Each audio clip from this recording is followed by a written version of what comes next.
The sun was sinking low over the dry plains of New Mexico, painting the horizon in shades of golden fire.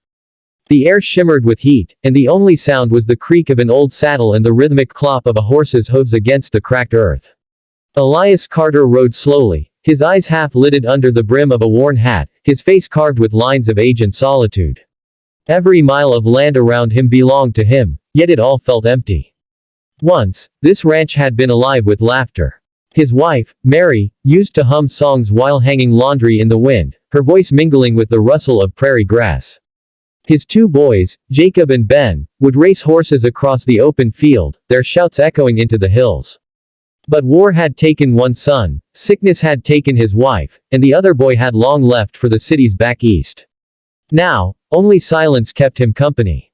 Silence, and ghosts. He spent his days tending cattle that no longer seemed worth the trouble, patching fences that would only fall again.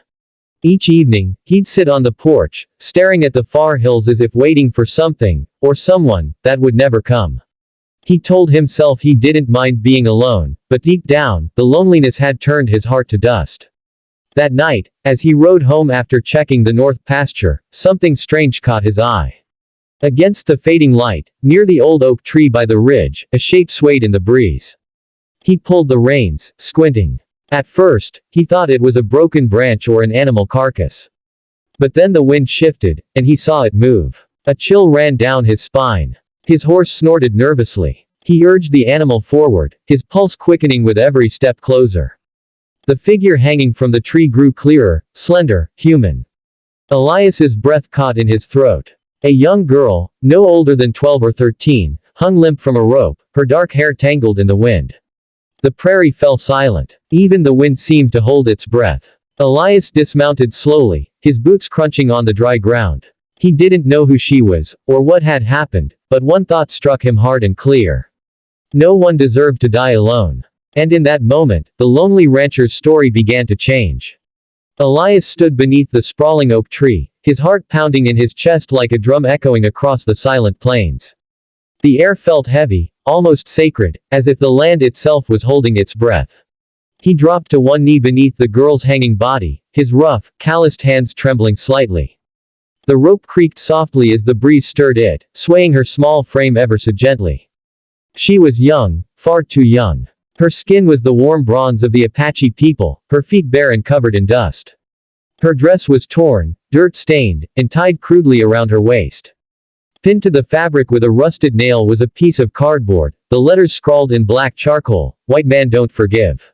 Elias froze, staring at those words as if they were burning into his soul. Memories flooded back, years of conflict, raids, fear, and bloodshed.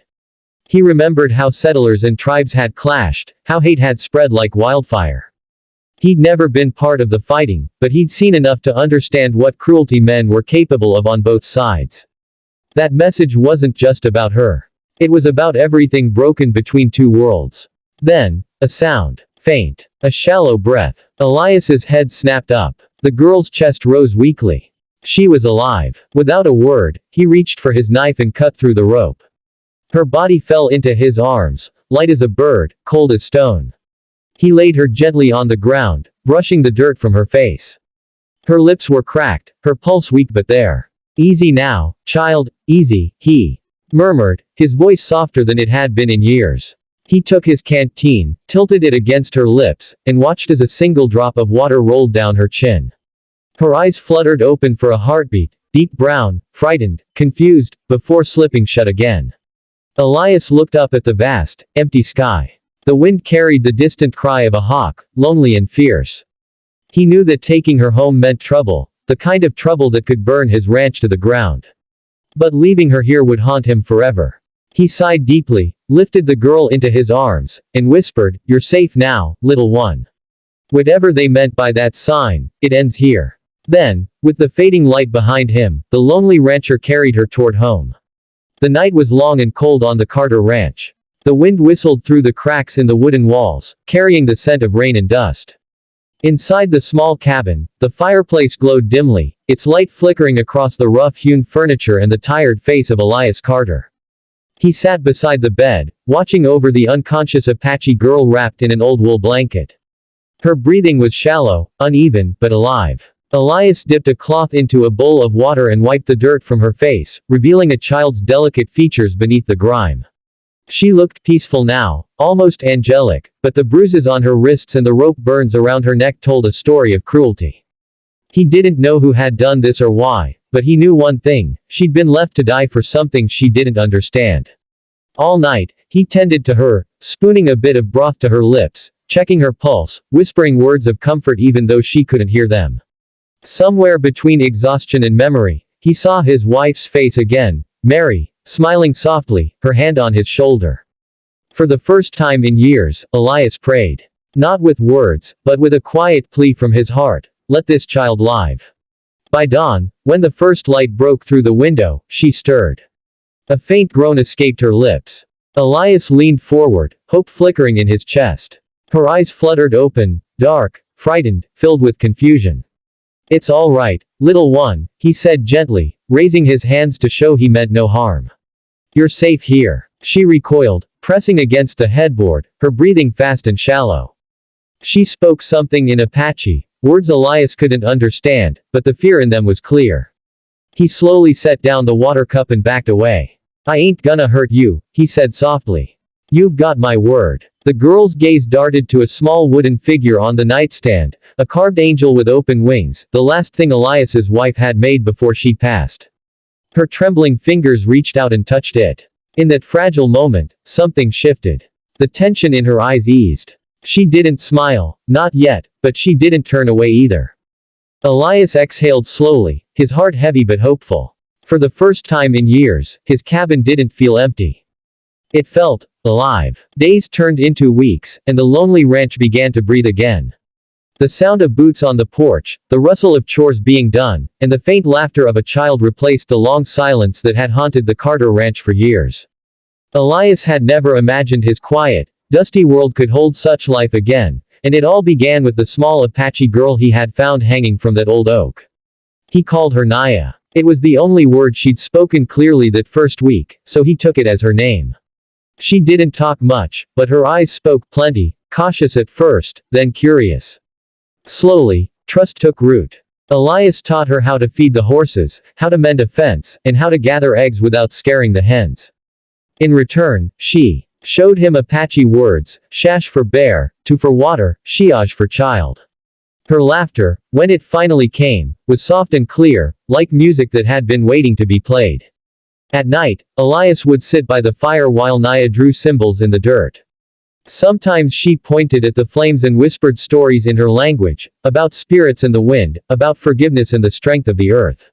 He didn't understand all the words, but he understood the feeling, the quiet healing that hung between them. One afternoon, while they were out by the river, Naya caught sight of her reflection in the water and touched the scar around her neck. She looked up at Elias, her eyes full of unspoken questions. He knelt beside her and said softly, "You're safe now. You're strong. No one's ever gonna hurt you again." She didn't reply, but she reached out and took his hand, a simple, wordless gesture that meant more than any promise.